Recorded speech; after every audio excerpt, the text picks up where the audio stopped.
This episode of the Prestige TV podcast is brought to you by Coffee Mate. Coffee Mate has been searching the globe for flavors that pair perfectly with coffee.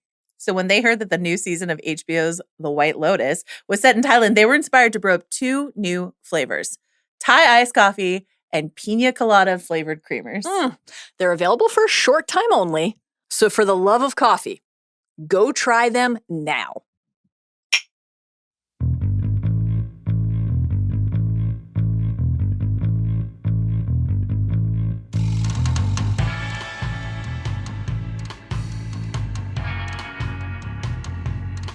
Hello, welcome back to the Prestige TV podcast feed. I'm Joanna Robinson. I'm Rob Mahoney. And we have a very special emergency crash together pod for you here on a Tuesday.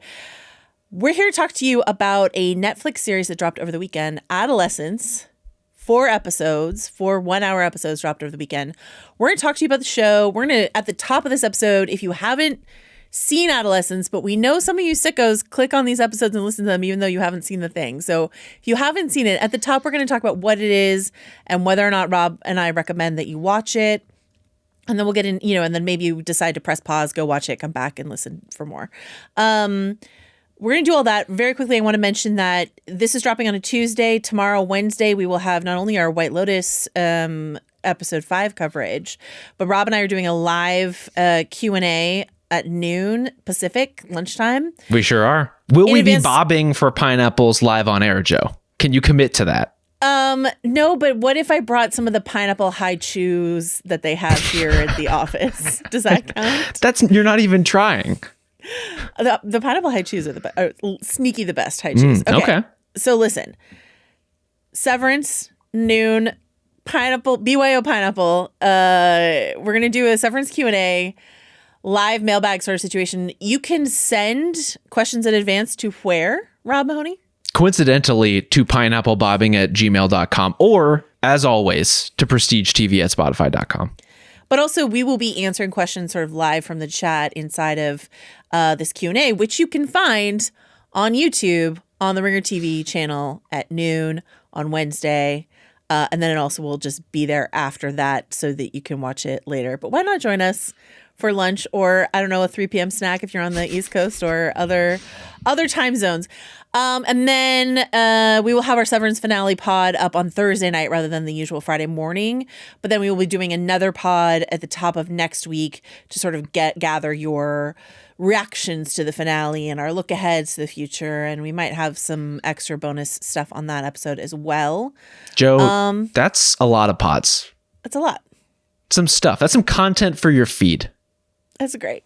We might also be covering the studio. Don't worry about it. It's a lot. We're doing fine. We're having a great time here and in this this content nirvana we find ourselves in. So let's talk about Adolescence. 4 episodes on Netflix. It's 1 hour each episode. It's a British show, and the premise is a 13-year-old boy is arrested on suspicion of a very serious crime. And we sort of follow the investigation over time from there. The sort of hook of the show, a reason why it's breaking through in conversation, among other things, is the fact that each of these 4 one-hour episodes are shot as in one shot. Yeah. They're oneers. And as far as I can tell from behind this, like interviews and behind the scenes footage, these are actual oneers, not digitally seamed oneers. And we'll sort of talk about the extraordinary process of making this show. We can talk about that. But this is a show written by Jack Thorne, who has done a bunch of adaptive IP work that is like hit or miss for me, but then a lot of like original work that I find more interesting. Like he wrote the Cursed Child. He wrote for his Dark Materials series. But then he's also done like This Is England and a bunch of other stuff. And then Stephen Graham, who is one of my favorite actors and is really like doing some interesting stuff with his career right now. There's Your Venom's The Last Dances, and then there's also this. But he's extraordinary on this show. So, Rob, before we got the text from our producer Justin on Sunday being like, hey, do you guys want to crash an Adolescence pod? Yes. You and I both had heard about this show. Yeah. So the word of mouth was exceptionally strong, I would say. Absolutely. You and I both were like, yes, we will, because we have heard nothing but excitement around the show. So what had you heard that got you excited about the show that made you side text me being like, I want to do this. Do you want to do this, Joe? Sort of thing. I think it was a surprise, that it caught people off guard, that it just kind of popped up on Netflix without a ton of fanfare, despite it being a pretty extravagant production. And so people happen upon this in their feed, try it because maybe they love Stephen Graham, maybe they just are looking for something to watch. And I think if you don't know what you're getting into, this show can really knock you out. Like, it's pretty heavy emotional territory that they're getting into, as you might guess from the subject matter. Like, anytime a child is involved in some sort of serious crime, we're wading into something pretty deep. I think it handles those themes and those ideas about as well as a project like this can. And I don't know how you feel overall, Joe, but I would say from this, like, at a distance, trying to decide, should you watch Adolescence or not, I would give it basically my strongest possible recommendation if you have the stomach for some more serious, like, true to cultural commentary of our real world sorts of themes. I think this is a really easy, yes, you should watch it recommendation. And also just a really easy show to decide whether or not you want to watch. If you watch the first episode and you like you'll it, know that's the show. Yeah. You know what I mean? Both sort of like stomach churning aspect, and also just, can I hang with the cadence of this hour shot in one continuous shot? So we'll talk about all of that. So that's, we give it our recommendation. We think you should watch it. Easy. If you haven't, press pause, go watch it. Don't just listen to us, listen to everyone else who's watching this show and is driving it up the Netflix charts on a daily basis. I was over at a friend's house on Thursday night, and she said, have you watched Adolescence? She's in the biz. She's like, have you watched Adolescence? I was like, no. She was like, it's their baby reindeer this year. It's like how she sort of, I think that might be disrespectful to this show. I agree. But like, in terms of how Netflix is thinking, like, this is how we win the miniseries category at all the award shows. Like, this is sort of how they're thinking. So she's in like publicity. So that's sort of like how she was characterizing it. I agree. I think this is way better than Baby Reindeer, but just in terms of like a British phenomena show on Netflix that comes out of nowhere. She was like warning me on the Thursday before it dropped on the Friday, and then Friday I get the text from Chris Ryan who's like, Joanna, Adolescence, and I was like, oh no, and then I started hearing from a bunch of other people. So here we are. So go watch it if you haven't. If you've already watched it, or you are one of those sickos who wants to stay around anyway. I will say this. I want to say, if you're one of our beloved sickos who likes to listen to us natter at each other without having watched a thing, that is great. We welcome you. I will just want to premise the framework of the show for you to help you listen to this. 4 episodes, takes place over, it's 13 months is the time span of these, from arrest to the end of the story. First episode is the arrest, and then the sort of booking of the child, Jamie. Here's the question. Do we want to tip the hand as to what happens beyond episode 1? Because I feel like where it goes and how surprising this show is and what it wants to tackle, to me, is part of the thrill of it. Well, I'm presuming anyone listening now. Oh, we're spoiler gloves off at this point. Yeah. Oh, in that case, you know what? Let's just jump straight to the end. Okay. So episode 1 is the arrest. Episode 2, they go to the school, basically to try to hunt down where the murder weapon is. Yep. And by the end of episode 1, we have irrefutable proof that this kid has done a murder.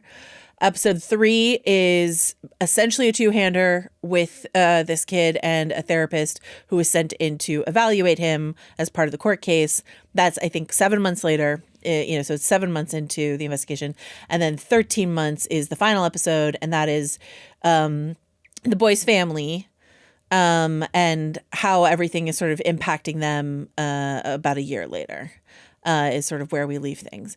So that's just like the basic framework. So there's the police station episode, the school episode, the therapist episode, and the family episode is sort of how I'm kind of reference it as we talk about it. Yeah. I want to talk about a little bit more about some of the talent behind this show. Please. So Stephen Graham, again, who I love. I was at pub trivia on Sunday, and at the end of the game, they just put up like a random movie on the screen, and it was Snatch, which starts with babyface Stephen Graham and Jason Statham, and I got so excited.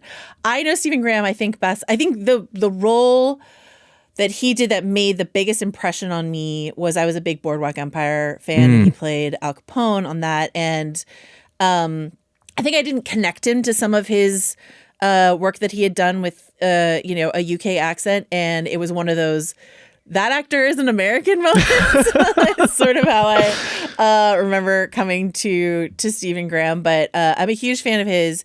What's your association with Stephen Graham? It's definitely Snatch first and foremost. Although, look, let's put respect on the Venoms' names. Okay, if we must. if we simply must. Okay. I do think, look, he's had an incredible, wide-ranging career in terms of what he can pull off on screen, but the physical presence that he brings to something like Snatch, and brings to his whole genre of like gangster and gangster adjacent roles that he's played throughout his career, I think informs a lot of kind of what is priming us to watch him on screen here in Adolescence as Eddie, where there is the implication throughout a lot of the stages of the story of, is this character violent? Is this an abusive father? Is this someone who does have an anger problem? And we hear a lot more about it than we end up seeing earlier in the stages of the story. And so we're filling in a lot of the blanks in our minds as to what that looks like. And it looks like Stephen Graham, a dude who's so jacked he's about to pop out of his polo shirt. It's hard not to infer some things about that just from that character and that actor, and they know exactly what they're doing in having him in this role. The polo is popping. Well, and you say they know exactly what they're doing having in this role. He is the co-creator of this show, and something I wanted to highlight about him is that, and CR was talking to me about this a little bit, like what Stephen Graham has done with, he is much better known in the UK than he is here.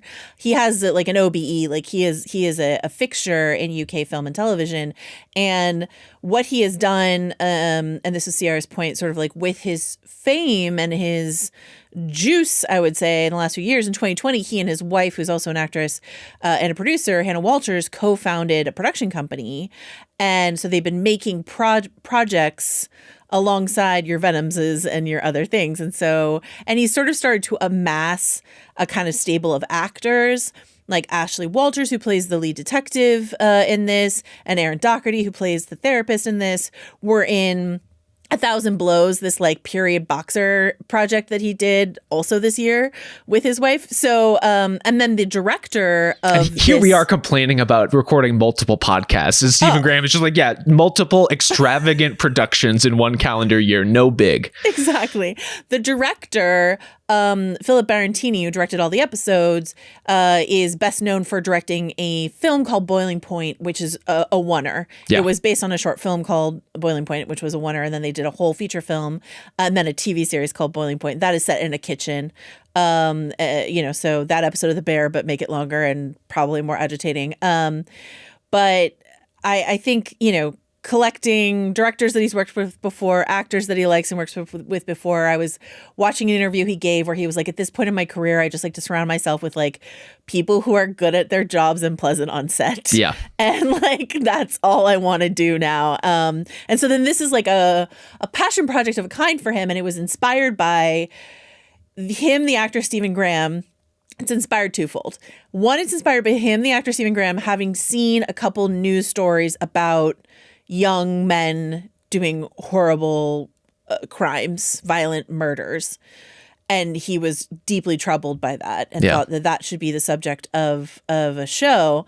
But also what it sounds like to me, based on some of the interviews that I was looking at, was he was asked to do a oneer project. So first came the idea of, we're going to do a project where each episode is one shot. Yeah. Then what is the subject matter that we want to pair with that? So it's this idea of like, what came first? What came first was this idea of like the hook, which is 4 episodes, one shot. And I want to talk about the advantages and disadvantages of the oneer concept in a second, because I have a lot of complicated thoughts about it.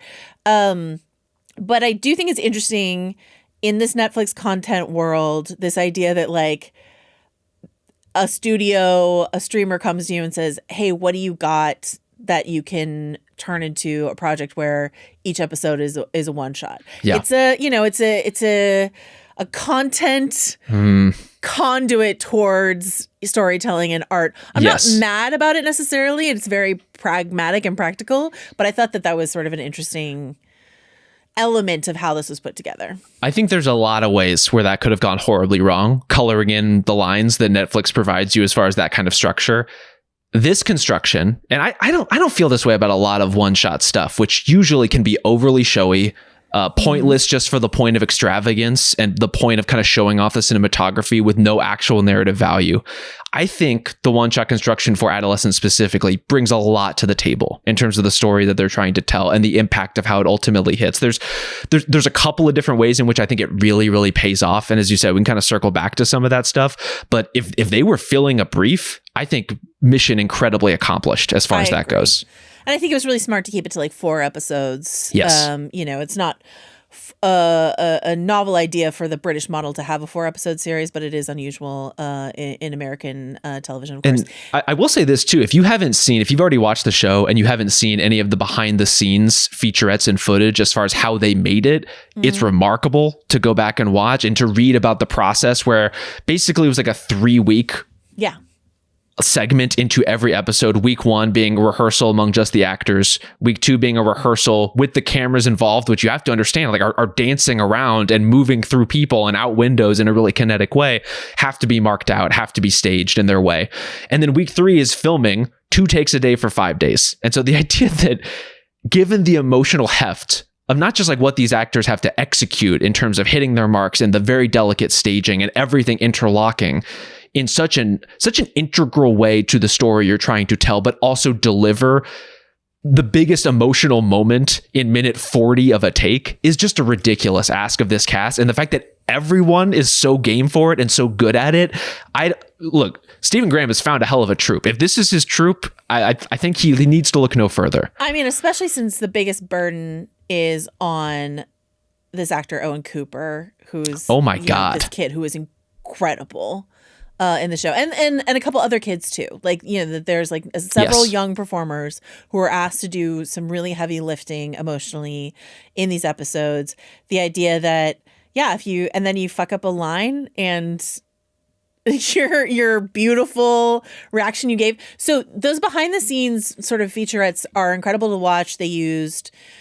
It's usually sort of handheld onto certain cranes and that sort of stuff, but there is one drone, the flashiest sort of like thing is the end of episode 2 drone shot, which I didn't need, but let's sort of go through like the advantages and disadvantages of. Damn, you're anti-drone. This is a tough corner for you to be on, Joe. You hate you're pro-drone? I'm not actually pro-drone, but. You love a drone? I don't actually love a drone. I want to be very clear for everyone listening at home. There's a facetious comment. I'm not pro drone, but I'm pro that. Novel loves a drone. I'm pro that drone shot. I am pro. I wasn't anti that shot. It just was. It was an ambitious bit of flair. Yes. That I didn't need for the episode to be great, but like doesn't not work. Does that make sense? That does make sense. I think the fact that you can go from chase scene into character beat into flyaway drone shot into extreme close up on Stephen Graham in a one-er format, it's just like I've never seen that before. No, and so I'm extremely down for that element of that execution. It's dazzling, or even just watching them like even inside of the family's home, a mid-size-ish home with a kind of tight staircase. Watching the behind the scenes of them handing the camera up the staircase to capture people on the stairs is incredible stuff. I'm glad you point that out, because like the one-er stuff as it relates to a drone shot or flying out the window is naturally sort of arresting and dazzling, but how you bank corners in a tight English home does not make sense, like geometric sense. I have no idea how they pulled it off. And I think that okay, let's talk about it this way. So Graham said, and I love this idea, Stephen Graham said his note was, I never want the camera to not be following a character. Yeah. I don't want the camera just wandering halls. So even when we get to the second episode, in the first episode, in the police station, we're wandering all around, but we are given like various sergeants and nurses and stuff like that, or a lawyer that like when we go in and out of rooms, we're following that person as they're sort of moving paperwork around or whatever it is they're doing. And so we're always with a human that we like identify as a character that we know. The school, there are teachers and students and stuff like that we're following around. So here's a one or disadvantage. And this is a me problem. My brain can't shut off a running commentary of how did they do that? How did they do that one? How did they get that? How did they achieve that? Yeah. Your sense of awe and wonder is overriding your ability to process and enjoy and engage with the show. My infamous, slack-jawed delight. But yeah, just like my puzzle brain is just sort of like, how did they get the camera to do this? That was most distracting, I would say, in episode 1. And then by episode 2, even though there's still a lot of movement around the school, I was able to kind of let go of it. And then episode 3, because it is just basically 2 people in a room for most of that episode, then it was just sort of gone. Is that something that happens to you? That do you get like distracted by sort of thinking about the logistics of how they got the shot or the camera to move that way? Occasionally. I think in some cases it does, though, facilitate the story as they're trying to present it. Like, I think episode 1 is a great example where disorientation is very much a part of that process. And I was so struck in episode 1 being basically as pure procedural as this show gets, right? It is arrest to booking to interrogation, effectively. Like that is the process of the episode. Mm-hmm. But for example, for something as simple as in any other procedural, they're trying to get the code to his phone, to Jamie's phone, to open it, to gather evidence. In this, because of the POV kind of laced oneer format, you are following person from room to room as they discover, like, in order to get his phone, you do need the code. In order to get the code, Jamie has to give it to you. In order for him to agree, he has to be first assessed by this nurse and like made fit to make that agreement in the first place. And in order to be assessed, he has to get his like appropriate adult in the room. And then he has to decide, does that want to be his mother or his father or this random person, like the social worker who's been assigned to him?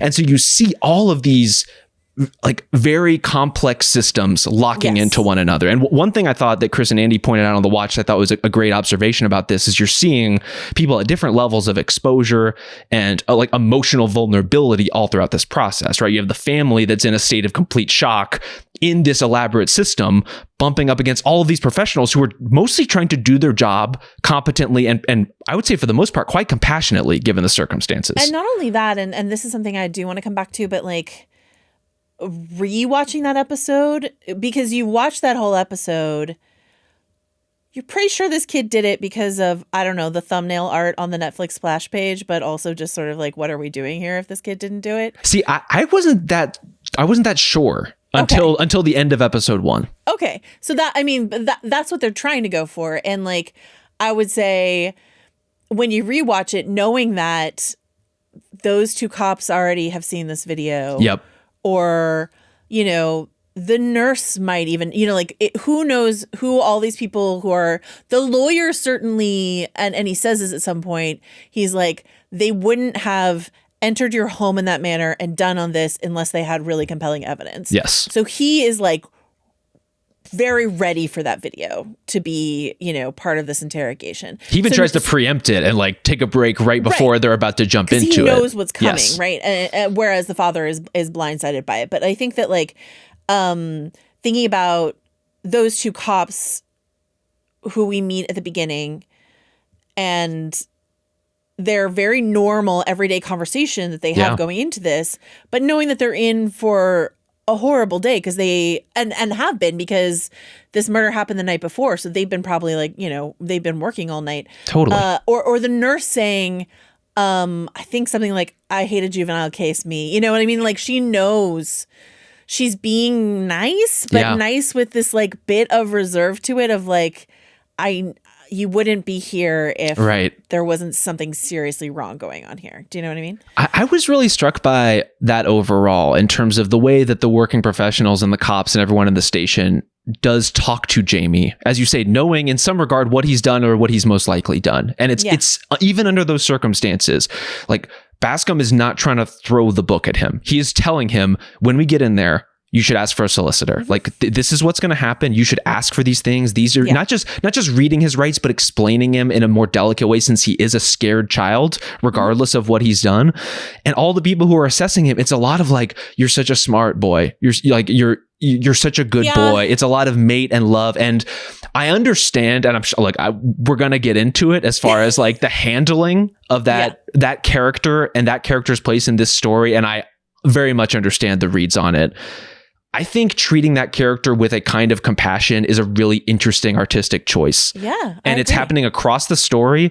And it's happening across the story in a way that I think Adolescence has something to say about it. It has a lot to say about that idea of who these people are and the way in the way that they're made. Are you saying there's been pushback on the show for treating him too kindly, or? I'm not even saying there's been any pushback other than to say, like, I think the show itself engages with this idea in the second episode, where the show is basically calling itself out for being fundamentally and structurally a story about Jamie in a lot of different ways. And in particular, D.S. Frank, Misha, played by Faye Marseille, who I love, and I love her. Thrilled to see in this role. Agree. You have this kind of point of conflict between her and Bascom, where Bascom is very intent on figuring out the why of why Jamie murdered Katie. And I think Frank doesn't think you ever can know why, which is a reasonable point of view to have in a case like this. But also it bothers her so much that they're spending so much time trying to get into Jamie's head in a way that probably will render Katie invisible, or at least put her aside, or at least put her outside the frame. And I think Bascom's counter to that figuring out the why is in its way honoring Katie. I do find that to be a little bit persuasive, but I honestly very much want to hear what you feel about it, Joe. I feel mixed about it. I wanted to talk, and that's in my notes to talk about. I consider that of my like advantage, disadvantage of a oneer, and I will zoom back to some other things. I have this under mixed, because long form storytelling TV can take you anywhere inside of a story. And that's an advantage of something like, let's say, Broadchurch, where we're inside so many people's homes and so many people's lives. And we're at home with, no spoilers for Broadchurch, but we're at home with the murderers as much as we're at home with the parents who are grieving, the child and stuff like that. And so a disadvantage to sticking so firmly on Jamie and Jamie's family. And this is something that Stephen Graham said. He was like, we really thought it would be interesting to be with Jamie's family in the final episode. Is interesting. And it's interesting in the advantage of the oneer, which is you're there in the claustrophobic silences. You're there with Jamie crying in the van ride to the police station. You're there with Bryony, the therapist, as she like stands and wait for the hot chocolate machine to, deposit all the hot chocolate into the cup. Like those narrowing the iris of the story down into this 1 hour of time is interesting and caused a visceral reaction in me that I feel positively about. Yeah. I wasn't sure if that moment, again, I also love Faye Marseille. I was not sure if that moment of calling out this thing, lampshading essentially what they were doing, was satisfied me enough, because the disadvantage of being in the present, we talk about this all the time when we talk about murder shows. I know. And it's always a woman, or in this case, a little girl. The Laura Palmer wrapped in plastic, this idea of like, or Rosie Larson on The Killing. But in at least with Laura Palmer, we get, Fire Walk with Me, or at least with Rosie Larson in The Killing, we get some flashbacks to her. You know what I mean? Yeah. And in this case, it's like Katie, we know a little bit through her friend that we meet in episode 2 at the school, but we don't really know anything about her. I'm not mad about it, because I think this is a very interesting story to tell.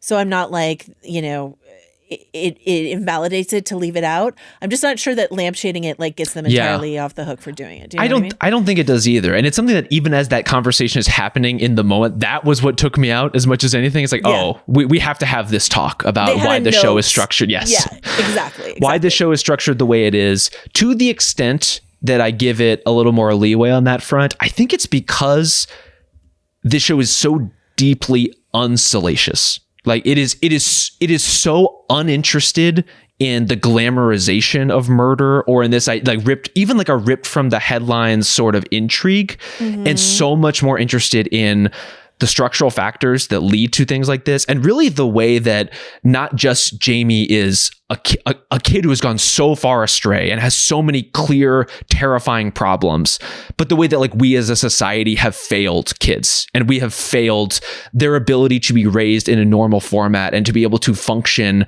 as normal adult human beings. Like everything is going off the railroad tracks so fast, and it's like the camera's pointing at the railroad tracks and saying like, why is this happening, as much as it is the murder itself or anything involved. I love that. And I love that when they talk about the show, the line that they've been using in all the interviews is not, this isn't a who done it, but a why done it. Right. Yep. And like the fact that the show has no easy answers, to your point about like your preconceived notions around a Stephen Graham type. Yes. The answer isn't, oh, he was abused by his father. That's not the answer. The story that they want to present to you is, this actually is a fairly like loving, normal home. And I think that all of the "you're so bright, you're a smart kid" comments was not just them sort of making things in the same way, do you want cornflakes, mate, like sort of thing, but also to underline like, this is a smart kid. Yeah. And this is a thing that happened with this smart kid from a loving family. I do want to say, I agree with you that it's not a salacious, we're not glamorizing murder, we're not doing anything like that. But I'm gonna like call it one last advantage of the oneer, and this is sort of like where I started with the concept as a conduit to story. It breaks through the noise of content. It does. In a way that we talked about a bit with The Pit as well, right? Like The Pit being, the concept is every episode is an hour in one shift. They're not doing oneers in that hospital, but like there's a hook. And so I don't know that a very well acted, very well written, very seriously considered 4-episode drama about a kid who did a murder would be the thing everyone's buzzing about on a weekend, a Netflix drop, were it not for this other part of it. And so as much as it like, I wish that weren't the case of what we had to do to get really good stories told, like sometimes that is the case. So it is. You know. And if you're going to do it, at least do it well in this particular way, where it is, yes, technically impressive. But overall, I think the oneer format, and we can talk about this in the context of any of these episodes, I would say especially episodes 3 and 4 have this advantage where it is just ratcheting up the intensity. Like every cut, when you think about it, is like a little bit of a pressure release. And so the fact that you never get those pressure releases means every emotion on screen has to work itself out organically over time. And that can lead to all sorts of fascinating and terrifying and painful places. And I mean, even in 1 and 2, to your point, even in 1 and 2, because we're in such a crowded environment, we're not cutting away for relief, but sometimes we do move into a less stressful room inside of the police station or inside of the school, though that school is extremely stressful everywhere. It's just genuinely an awful time to be a teenager. Just an awful time. And a teacher. Like all of it is just Mr. Like, Malik, not winning Teacher of the Year anytime soon. I love, and also the woman who was, I forget the name of the woman who was like leading them around, but like her Mrs. Fenimore. Her completely ineffective, sort of unaware attitude was okay. But I want to talk a bit about the sort of sympathy, no sympathy seesaw for Ryan, which I think is sort of meticulously done across the series. And no place better, I think, than episode 3. But Owen Cooper, incredible. You will see him next as young Heathcliff in the ill-advised Emerald Fennell, Wuthering Heights. Oh, no. Co-starring Margot Robbie and Jacob Elordi. Is it too late to pull him out of that? Can we be his agents? I think we can help him out. When that drops, people are going to see him in it and be like, "Who is that kid? He's great." If they didn't already see him in this, so I think he'll come out fine. I just don't think the project's a good idea. That's a problem for another day. The way that it's rolled out in the first episode, and then we take a break from Jamie, and then he comes back in episode 3. But like through this whole thing, I was sure that he had done something. Yeah. But I wasn't not until you see the video are you like, without much provocation at all. No. You know, we're immediately into a violent, though to your point about salacious, in the distance, slightly grainy stabbing. Yeah. In a way that like we are with his father in that moment of this kid who has been so scared, who has been whimpering, who has been so polite. Yep. You know, who seems so bright, all this sort of stuff like that. Or in episode 3, which is my favorite episode sort of by far. Same. The way that Aaron Doherty's character, Bryony, comes in, having seen him already for several sessions. Yeah, this is their 5th session, I think. Liking him. Yeah. Like comes in with a sandwich for him, with banter, and she digs into a place that by the end, she can't even touch the sandwich that she brought into him. She's so perturbed by what has happened here. And watching it, we are meant to. This kid is not, I think what's so special about Jamie as a character is it's not like, spoilers for Primal Fear, it's not like Edward Norton in Primal Fear, right, where like a switch flips and you're like, oh my God, this guy has been playing us all along. No. It's like, this is a kid, everything he says is real, but if you dig 1 or 2 layers under the surface, there's something very scary there. Yeah.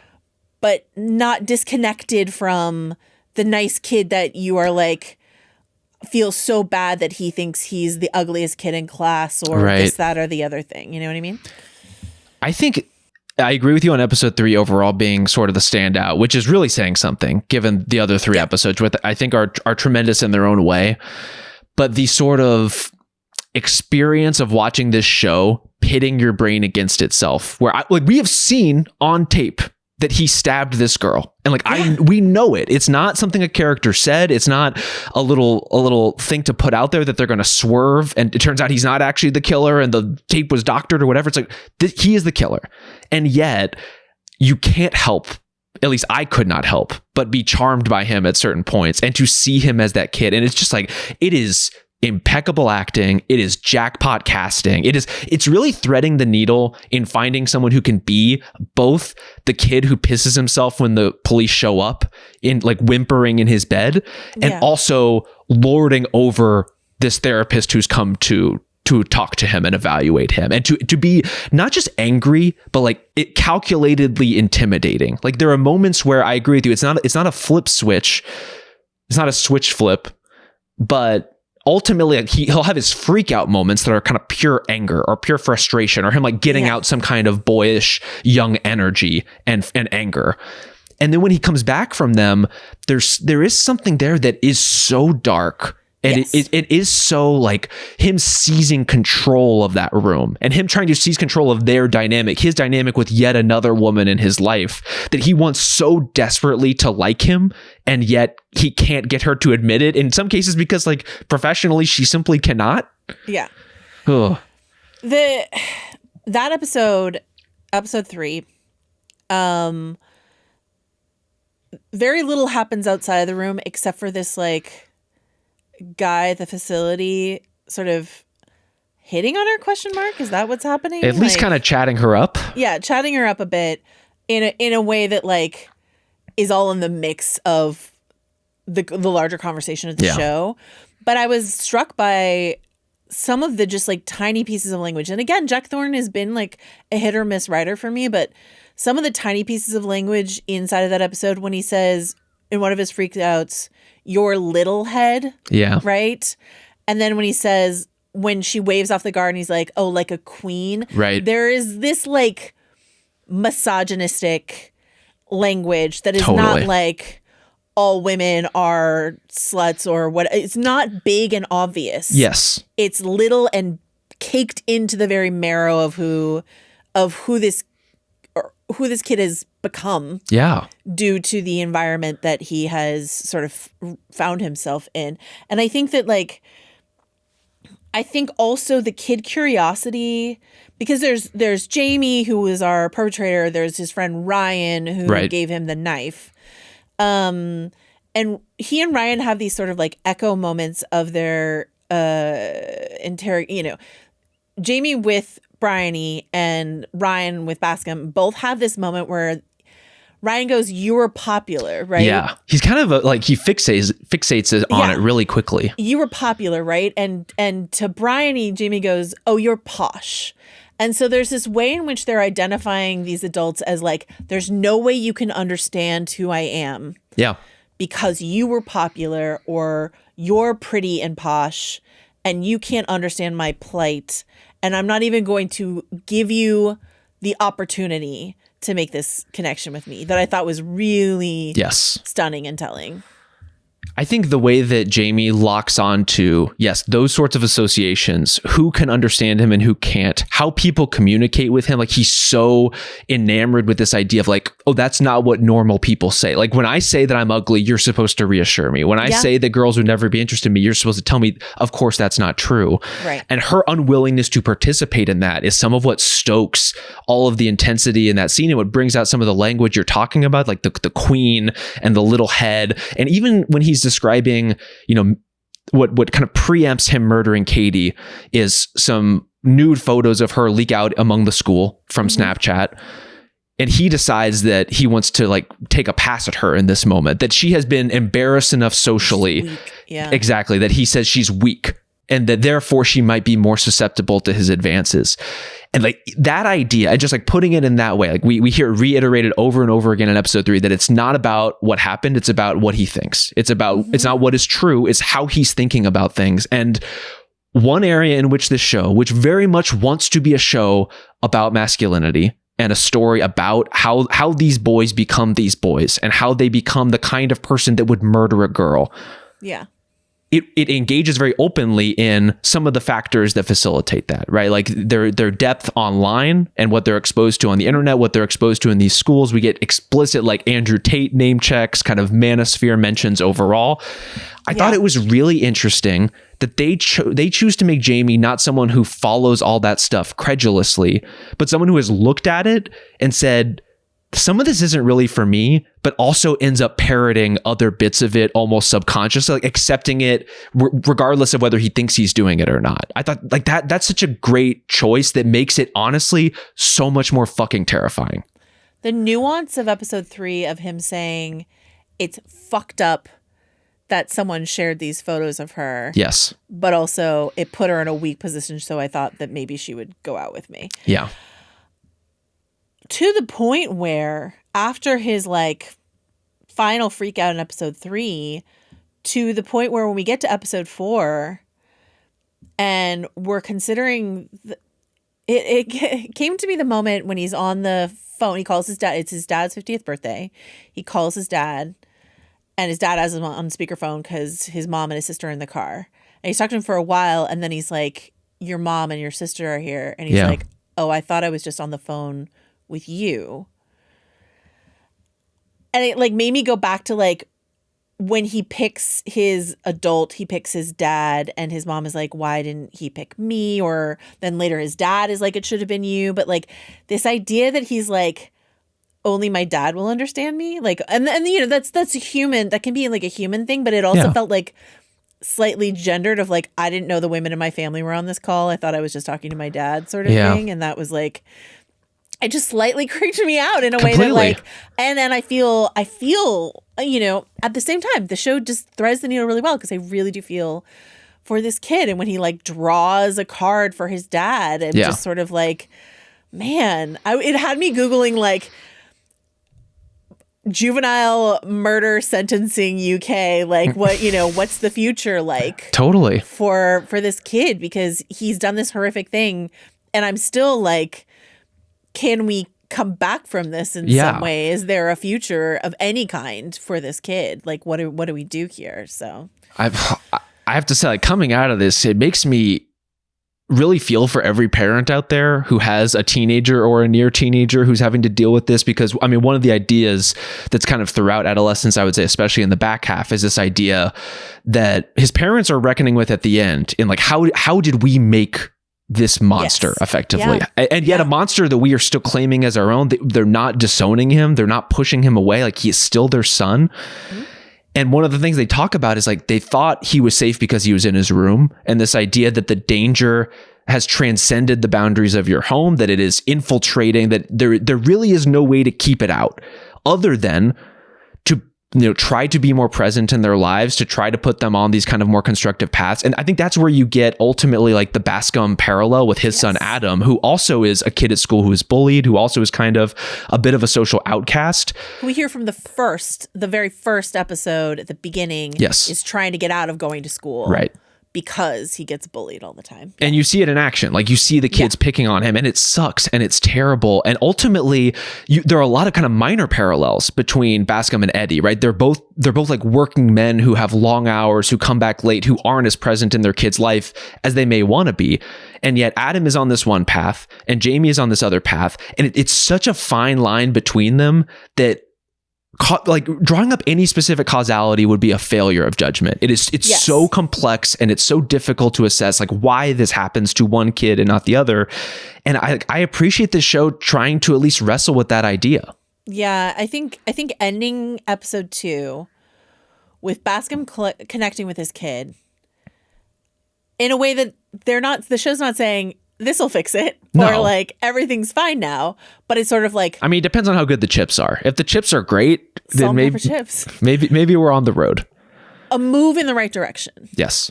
And then the next thing we see, as we're doing our fancy drone shot, is a bunch of isolated kids on like down their phone. Yep. You know what I mean? And Katie's friend in particular, like there's no happy ending of that episode for her, And so I think that like, all that stuff is really finely tuned. Something that I like that they made sure to do is that all of the Andrew Tate sort of specific codified incel stuff, they only had the adults say. Yes. And I think it's good characterization for Bascom too, that this is a guy who's very smart and very good at his job and a good investigator, and he's in totally over his head when it comes to anything related to the internet. I loved the scene with his son where his son's like, this is what these fucking emojis mean. You're Dad, embarrassing. You're embarrassing yourself and me. But then also I think that, so to have this, like, there's a language you don't understand. Your kid's not safe at night in his room, and there's an entire language, and not to be all a father of daughters about it, but like my nephew, who I love, adore, is like exactly this age. And I was just like thinking about him so much, and he's like so sweet and like all this, like yards away from anything like this as far as I know. But it gave me a real, I was like, oh no, not the father of daughters moment for you, Joanna, in terms of like empathy and fear. Yeah. In terms of watching it and thinking about him going into high school and what that's going to be like, and all of this sort of stuff is just like really terrifying.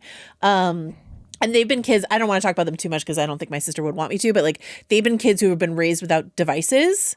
And that was like a strong parenting choice she made. And in some regards, that is going to change their lives. But like, I don't think you can keep all of this out forever. And that's just like something to think about. I think episode 2 does a good job of illustrating some of that too. Just like the way in which not just teenagers, but this particular generation of teenagers and the way they respond to things, and the way that like even Katie's death is something that's kind of being snickered about by some of the kids in the school. And that is a tale as old as time. Like teenagers trying to cope with tragedy and not knowing how to do it and making ridiculous and terrible jokes.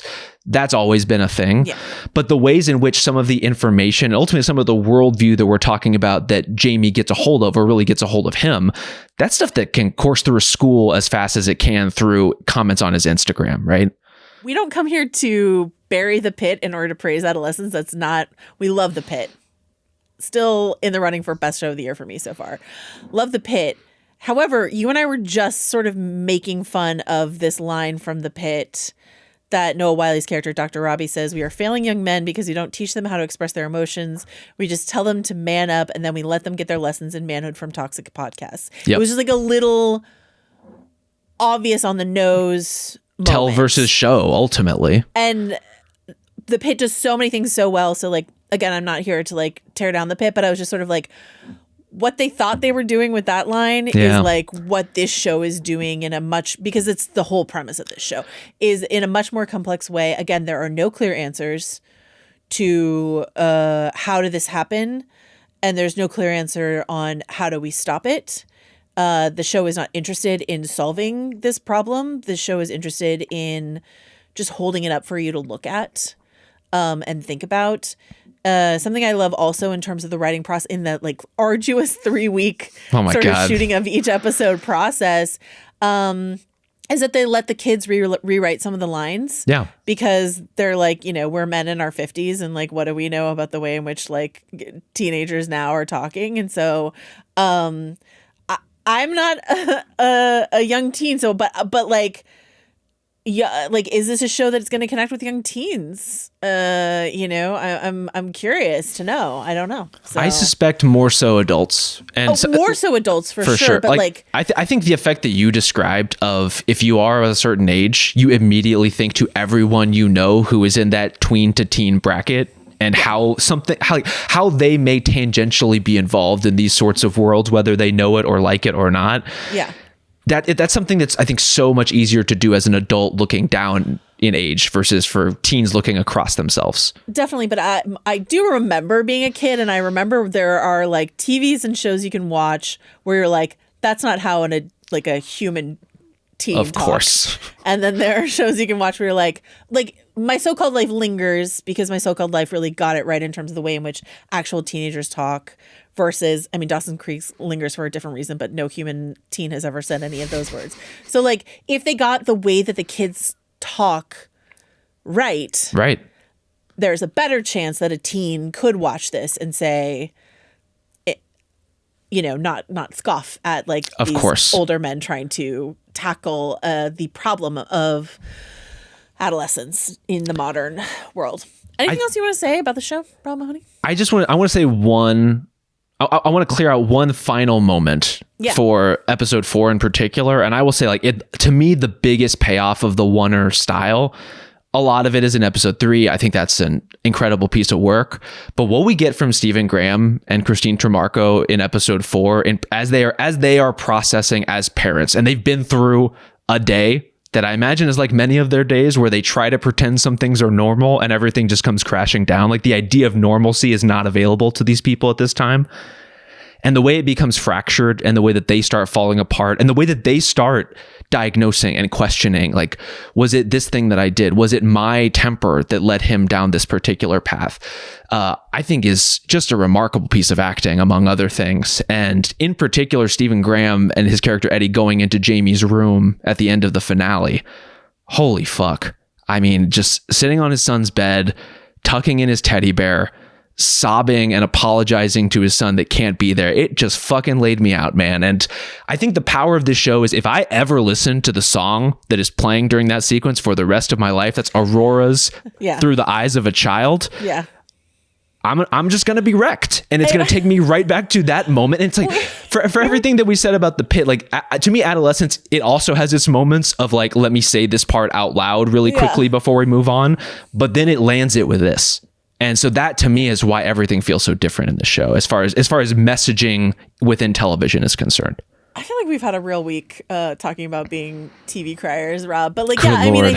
I think that that Aurora song, it's just a job incredibly well done, that the show ends with a very sentimental, extremely sentimental song. Sentimental in like a very specific sort of like UK kind of, that sort of like UK extra layer of schmaltz that I think that they are like capable of. I say with absolute adoration.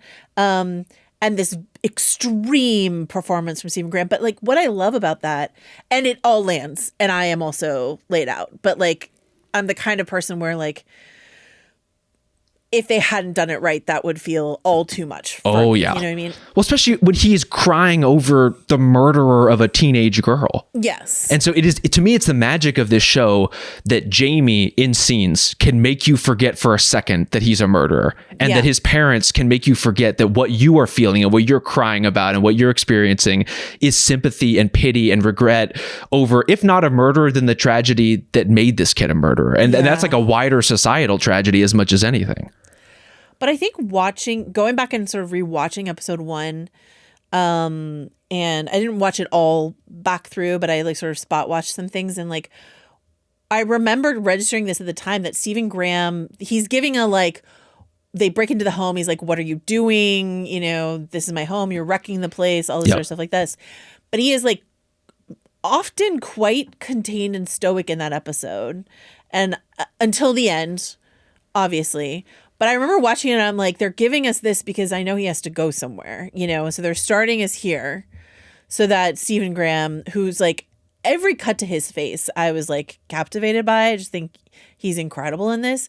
But yeah, I thought it all built up to an incredible conclusion and climax. And Christine Tremarco, whose work I'm not as familiar with, I thought was wonderful. Stephen Graham has said that those two actors have known each other since they were children, and there is this sort of like baked in. This is what I'm talking about, like we've been talking about Christopher Guest films, like creating your stable of actors that you just feel comfortable and familiar with, and you can go build from there. We're incredibly lucky to get to see it. Mm-hmm. Anything else you want to say about this tough to watch but very incredible show? I really hope if you're listening this far, you've already seen this show. And if you somehow haven't, even after everything you've heard, I would encourage you to watch it.